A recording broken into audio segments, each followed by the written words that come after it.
Hello, everyone. Welcome back to the hit true crime series.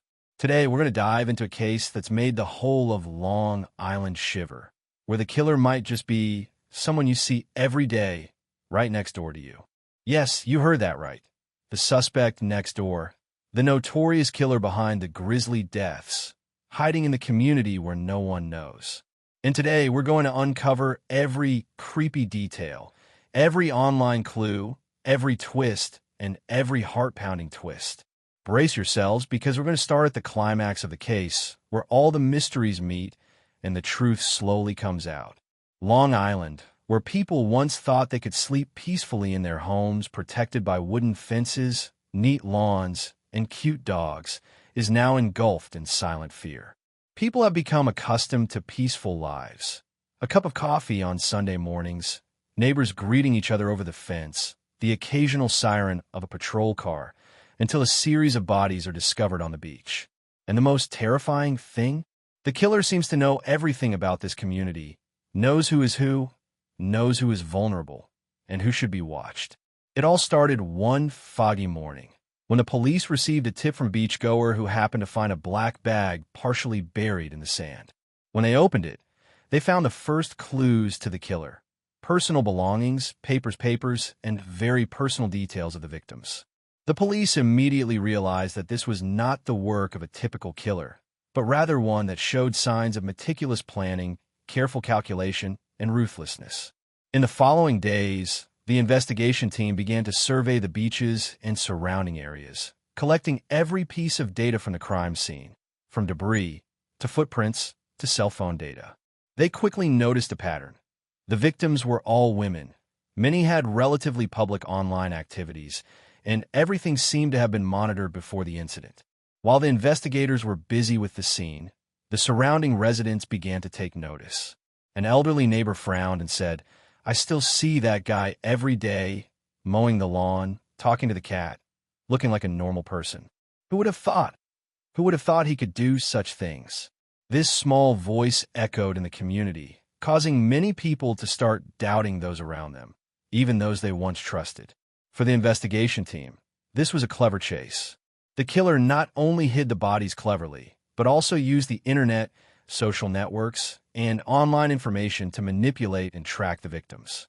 They discovered that he had created many fake accounts, sent messages, and even participated in forums to learn about each victim's weaknesses and habits.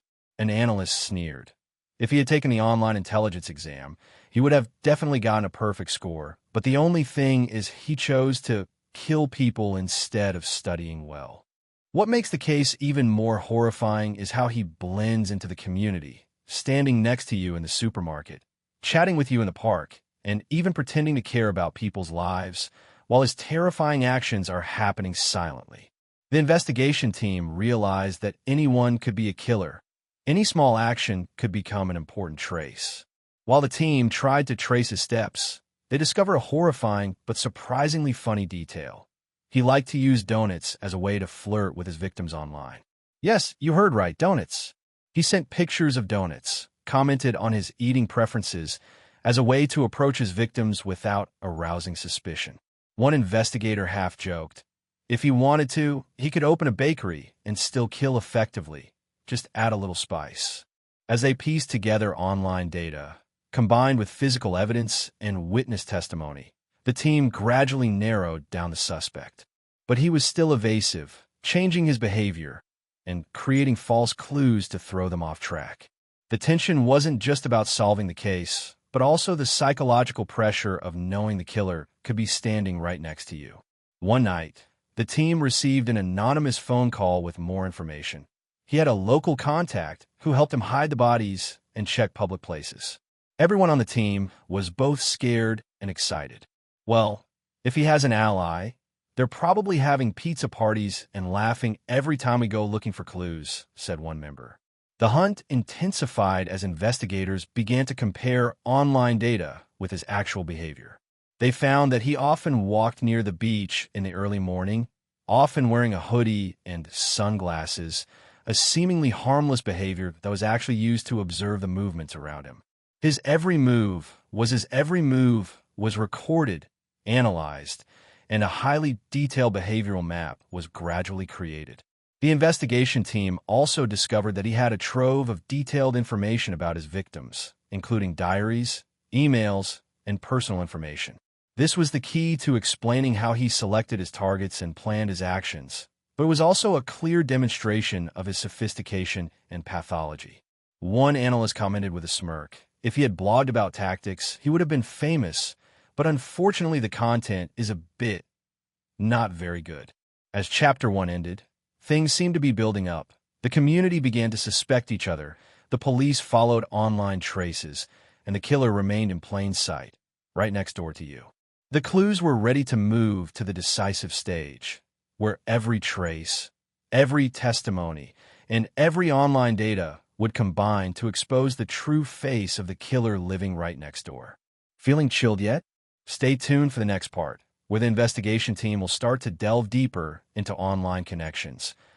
After the initial clues were discovered on the beach, the Long Island investigation team had no choice but to start tracking the killer's online trail. Sounds simple, right? Who would have thought that sitting in front of a computer screen with a cup of morning coffee and a few donuts could turn into a more thrilling chase than a detective novel? But the reality is that every click, every message, every fake online account is a valuable clue. As soon as they stepped into the killer's virtual world, investigators discovered that he wasn't just surfing, but had created a complex network of fake accounts, anonymous emails, dark forums, and abandoned websites. Each step was carefully calculated, leaving just enough of a trail for the police to follow, but subtle enough to throw anyone else off the trail. If he worked in IT, he would definitely be an MVP, the investigators half-joked, but instead of doing software, he did the crime part. While searching for online clues, one team member discovered that each victim had a common online signature. They often posted at night, shared some personal information, or participated in chat groups that the killer could easily infiltrate. This was an important key to determining how he selected his targets and approached them. Another investigator commented, "He was like a shark surfing the internet, seeing anyone who displayed a fresh fish smell and eating them." The investigators began analyzing the victim's online activity history, from Facebook and Instagram accounts to forums and emails. They noticed a clear pattern. The killer would create fake accounts impersonating a friend, colleague, or online acquaintance, then slowly approach each victim, building trust. It was a delicate and time-consuming process, but it revealed a part of his sick psychology. He wanted not only to kill, but also to control and manipulate them before he killed. To manage this huge amount of information, the investigation team had to rely on social media data analysis software. The software could find hidden links between accounts, identify fake accounts, and even detect deleted messages that were still stored in the system. It was like playing Spot the Difference, but instead of pictures of kittens, there was a network of crimes, one analyst chuckled. As the online clues began to emerge, the investigation team received a shocking piece of information. The killer seemed to know what they were doing. There were signs that he was following investigations online, reading reports, and even trying to send messages to mislead. If he had a TikTok account, he would have millions of views per video, like "murderer watching cops playing a game of clues," one police officer half-joked. To counter this, the team decided to create fake accounts, interact with forums where they suspected the killer was active, and even try to approach him by posing as potential victims. It was a sophisticated battle of wits, where every word, every message was carefully considered. If anyone says the internet is all about cats and memes, one investigator remarked, they haven't tried playing cat and mouse with an online murderer. In the process, they discovered a surprising detail. The killer was not only manipulating his victims, but also the emotions of his online followers, creating a tangled web of misinformation and false clues. This is why initial reports were often misleading, leading to false assumptions about his identity and modus operandi. Another twist came when the investigation team discovered that he used online chats to study the reactions of the police, experiment with ways to disrupt them, and learn their weaknesses. They compared this behavior to a live role-playing game, where the killer is always the pro player, while the police have to watch and learn how to play. If he played the game, he would definitely kill all the bosses before finishing the first level, laughed one investigator. In addition, the investigation team began to compare online data with his physical behavior, walking habits, time spent outside the house, shopping locations. Each small, seemingly unrelated clue combined to create a complete picture of how he selected targets, evaded, and manipulated the community. Meanwhile, the community began to feel the unease online. Some people received strange messages, fake friend accounts, and even ambiguous comments on social media. This not only increased the tension, but also provided the investigation team with valuable data, helping them to categorize and identify suspicious behavior. A police officer half-jokingly said, "If you sent me a picture of a donut, I would probably like it, but luckily I knew that was just the beginning of the mind game."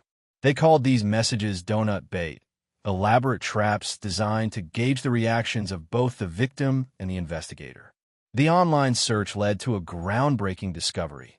He had a master account, from which he controlled many other fake accounts, tracked his victims' every move, and even participated in support forums to get medical information, habits, and even social connections. It was a web of crime, where every knot was connected and one wrong click could lead to failure. The investigation team decided to focus on the fake accounts to find a real identity. They began analyzing IP addresses, login histories, digital signature patterns, and online habits. Step by step, the curtain was lifted and a picture of a killer standing right in the community, mingling and monitoring everyone began to emerge. As tensions rose, a member of the team discovered a particularly funny yet terrifying detail. He likes to post photos of landscapes, plants, and even food, but each has its own unique identifiers, such as the angle, lighting, or objects that appear in the photos. "It's Instagram-style murder," one investigator commented, half-jokingly. Chapter 2 ends with the team finding the most important clue, a single online account, used as the hub for an entire fake network, where he monitors, manipulates, and even challenges the police. This is the key to Chapter 3, where face-to-face encounters, elaborate traps, and covert plans will eventually lead the team to the horrifying truth about the killer right next to them. And don't forget, if you think you're safe, hit the subscribe button and turn on notifications for Part 3, Long Island Serial Killer. The online web closes in, where every online clue will be matched to the real world, and the victims will be the person. The team had barely had time to take a deep breath after tracking down the killer's central account, the place where all the online scams, manipulations, and stalking began, when they realized that the computer screen was only part of the story. The internet might reveal clues, but the real danger lay in the real world, where he roamed, watched, and waited for the right moment to strike. The team decided that if they wanted to catch him, they had to go outside, into the territory he controlled, where even the slightest frown could be a vital clue. One of the team members laughed. "Who said being a cop was easy? Now we have to be good at Google and Sherlock Holmes." In fact, I think Sherlock would quit if he came across him. No one laughed out loud, because they knew that any joke was fragile when the truth was all around. The team began tracking IP addresses in conjunction with field data. Online clues led them to a quiet suburb where the houses were close together, the streets were deserted, and the yellow lights flickered, creating a false sense of peace. But they knew that peace was just a mask. The shadow behind each window could be the killer watching them. They split up to watch each house, each car, taking note of every detail. One member, half-jokingly, half-nervously, said, "If he heard me mumbling, he would probably give me a cup of black coffee, the kind of coffee that victims get." Everyone's lips curled up, but their tense gazes never wavered. While on the surveillance, the team noticed an unusual behavior from a middle-aged man living in the neighborhood. He often went out at midnight, carrying a large backpack, walking along the coastal lawns, stopping occasionally, seemingly checking something, then returning as if nothing had happened. Here's the important detail. All the previous online clues were now compared with the on-site behavior, and the image matched perfectly. If he had just stopped to exercise or walk the dog, no one would have noticed, said one analyst. But he didn't have any pets or sports equipment. This behavior was a little too normal. The team decided to follow him for several days at a time, noting his habits when he went out and what items he carried. Step by step, they began to build a complete picture of the killer's activities, from where he chose to dump evidence to when he felt safe approaching his victims. Meanwhile, the online data analysis continued. They discovered old photos of the victims, uploaded to fake accounts, but each had a small clue. The lighting, the angle, and the items in the frame all matched the locations they had surveilled in the field. He must have thought he was a great photographer, but he forgot that the police's eyes are much more observant, one analyst quipped. As the team prepared their approach, they had to consider every little detail: the route, the timing, the lighting, even the sound from the surrounding houses. A police officer half-jokingly said, if he were the director, he would definitely win an Oscar for the shortest horror film. And then, the big day arrived. The team decided to split into two groups. One would follow closely from a distance, recording every move, and the other would approach directly, posing as delivery men to check his house. Every step was recorded, filmed, and analyzed in real time. This was the most intense confrontation, where every minute could turn into a turning point. During the approach, they realized that he was monitoring the online investigations live, meaning he knew he was being watched. The investigation team had to be extremely sophisticated, using tricks to simulate normal behavior, combined with information collected from the internet to distract him, and, at the same time, find a way to approach him safely. A police officer whispered, if he finds us, things could get bad. Remember, he doesn't just kill people, he also knows how to scare you without using his hands. No one laughed. This was when all the jokes stopped, replaced by extreme tension. The team began to move into the suspected area, step by step, feeling every sound around. The soft grass underfoot, the sound of the waves in the distance, and the lights in the distance created a vivid horror scene. Every step was a heart-pounding scene. And then, a twist appeared. He was not alone. In the house, the team discovered traces that showed that someone had helped or knew what was going on, from cleaning up the traces to carefully hidden items. This made the investigation team realize that the criminal network was more complex than they had thought, and that every step had to be extremely careful. The team decided to conduct a synchronized campaign: online surveillance, field observations, and preparation for direct confrontations. This was the climax, where all the previous clues connected, from fake online accounts, photos, field behavior, to social relationships and physical traces.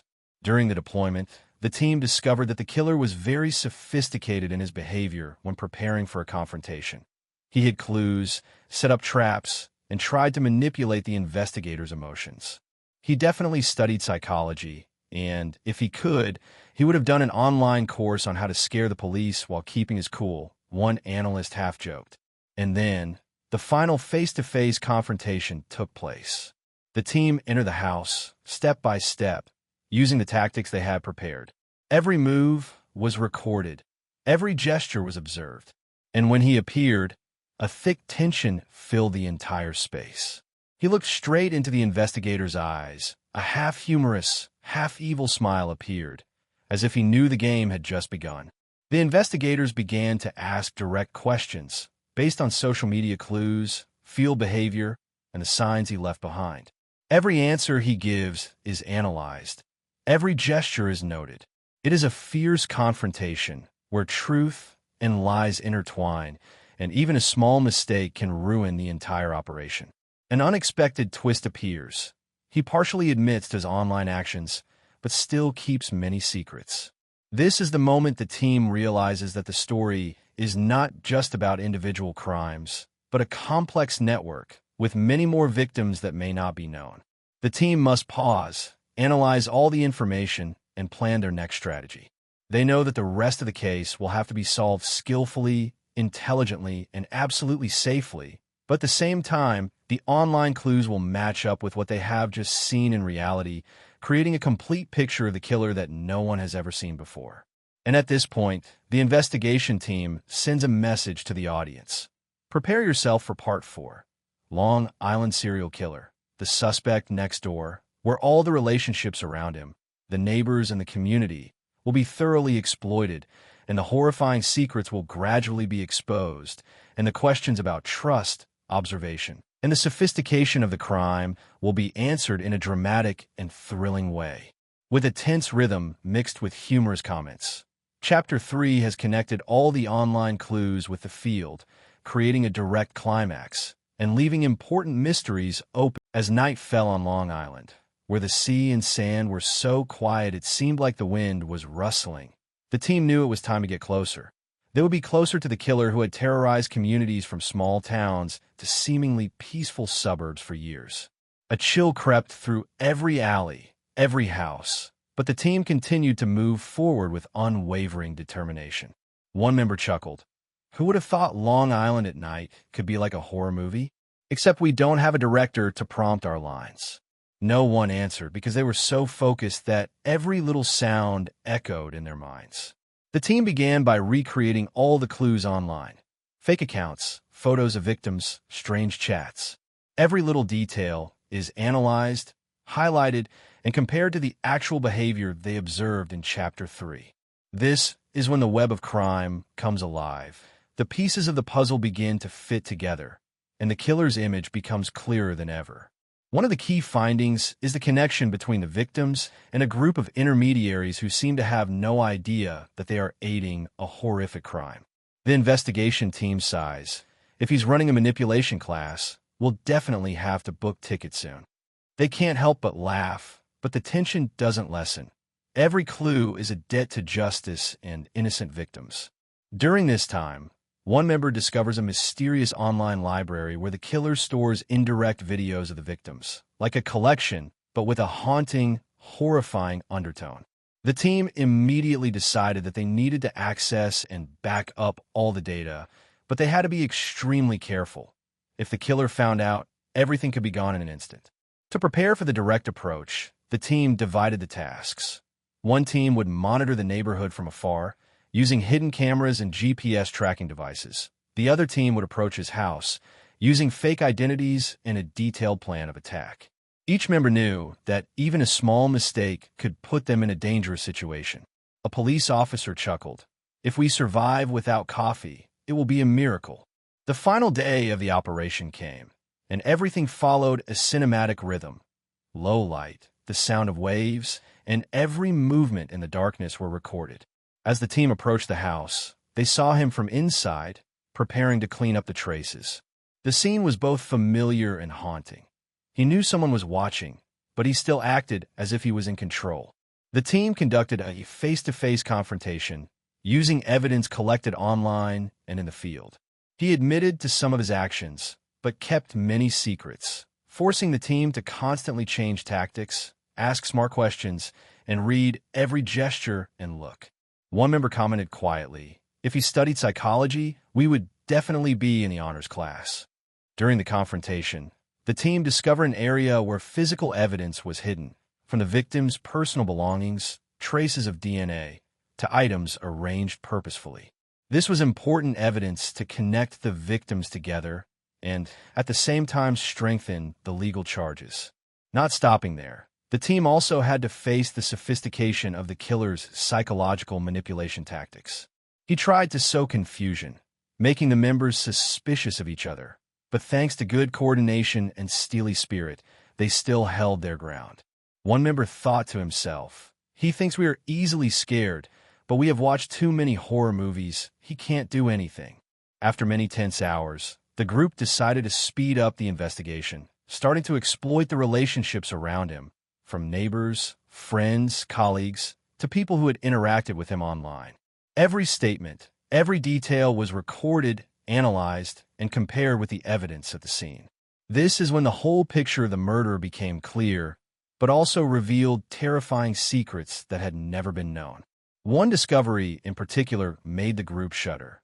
He had made a detailed plan to create fake evidence to mislead investigators and even deliberately disturb the scene of the victim to hide his traces. This shows that he is not only sophisticated but also extremely dangerous, and the next steps must be absolutely optimized to ensure safety. Meanwhile, online data analysis revealed that his fake accounts were connected to many others, possibly accomplices or those being manipulated. The team had to separate the victims, accomplices, and innocent accounts and collect enough evidence to convict. One member quipped, "If he had a conscience, he would have sent us Christmas cards, but unfortunately he doesn't." As the on-site, online, and confrontational steps were deployed in sync, the team finally together, they gathered enough evidence to reconstruct the whole truth, from how he chose his victims, followed them, manipulated them psychologically, to how he hid the bodies and created false evidence. Every clue was connected, every detail was analyzed, and the web of crimes became clear like a terrifying map. What impressed them most was his terrifying patience and meticulousness. Every action, every small detail was carefully prepared by him, but thanks to the coordination between police work and data analysis, the team found fatal loopholes, details that he could not hide. And then, the decisive moment came. The team conducted the final examination, collected evidence directly at the scene, and recorded all of his actions. This was the climax, where every online clue, every field behavior, and every psychological analysis converged. Every question, every action, every look was the key to unlocking the truth. Finally, the team can confront him with all the evidence, from online chats, photos, crime scenes, to hidden objects. He has no way out. Every excuse, every joke, every attempt at manipulation is exposed. The team breathes a sigh of relief. After many years, the investigation journey is almost over, but they still know that the hardest part, dealing with accomplices, identifying all the victims, and completing the legal case, is still ahead. With a tense rhythm mixed with humorous comments to keep viewers from feeling too pressured, Chapter 4 brings the story to the climax of confrontation, connecting all the online and field clues, creating a tense but extremely engaging climax, and paving the way for Chapter 5, where all the mysteries will be solved, all the questions will be answered, and the audience will be led to Part 5. Long Island Serial Killer Case Closed? True Crime Documentary, Part 5.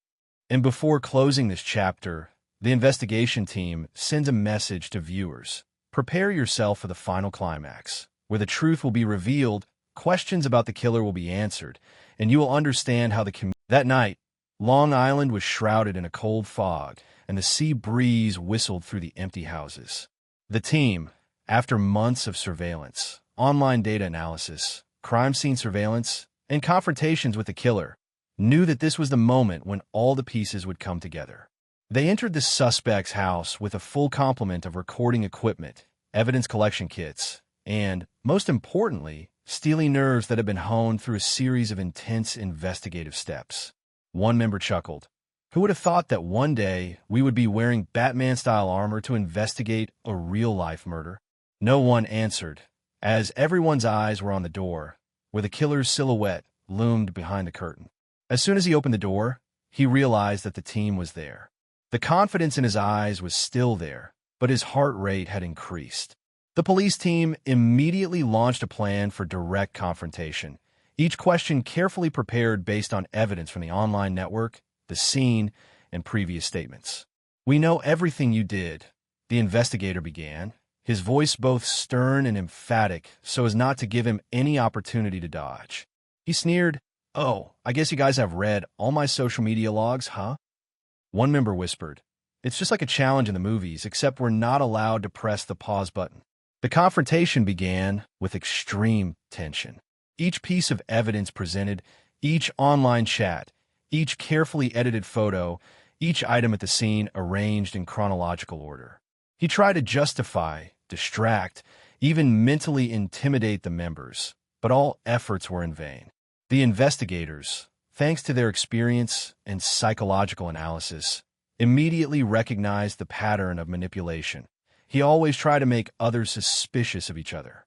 One member chuckled, "If he studied psychology, we would definitely be the best students in our class." The most important point was the discovery of his online network. Fake accounts, chats with victims, and even comments on underground forums were all compiled. He did not expect that the investigation team could trace his every digital step, from posting photos to deleting traces, from chatting with victims to deleting digital evidence. This created unimaginable pressure, making him feel completely exposed for the first time. During the confrontation, the team discovered the sixth hiding place, where he hid the victim's personal belongings that no one had found. This was the final piece to connect all the victims and determine his behavior. When the police led him to the area, he was silent. No more jokes. His eyes were cold, but inside was a fear of being completely exposed. The team quickly gathered evidence, took photos, and marked objects for legal documents. Another important part was the sophistication with which he erased his online traces. The investigation team coordinated with technology experts to restore deleted data, from deleted social media messages to fake accounts, thereby discovering a number of accomplices or manipulated people. These people may not have known they were part of his sick psychological game, but their testimony reinforced the entire case. One member exclaimed, "It's like a real-life horror movie, except we're not allowed to press rewind." After hours of tension, the investigation team decided to lead the killer to the main scene, where he first committed the crime. This is the climax of the investigation. All the evidence is presented, all the online and crime scene clues are woven into a deliberate chain of actions. He has no way to deny it, and all his excuses are refuted by solid and undeniable evidence. It is worth noting that at this point, the team also discovered his true motif, a combination of his desire to control, his obsession with his victims, and his way of escaping his feelings of loneliness through online manipulation. This is an important piece of the puzzle that helps criminal psychologists understand him better, and at the same time provides important information for similar cases in the future. After completing the collection of direct evidence, the team conducts a final confrontation, putting all the data into an internal announcement. He is put before every piece of evidence, every statement, every chat, and has to admit to all his crimes. No more jokes, no more psychological tactics. He is completely exposed to justice. One member thought to himself, "Finally, he's bowing his head, and we still have coffee to drink." With all the evidence confirmed, the team began the legal process, from filing a case, completing witness protection measures, to preparing reports for the prosecutor. This was a crucial stage, ensuring that all the evidence was solid, leaving no room for the murderer to escape punishment. Finally, the investigation team holds a final round of the entire case, where every piece of the puzzle from online, at the scene, and confrontation is connected into a complete logical chain.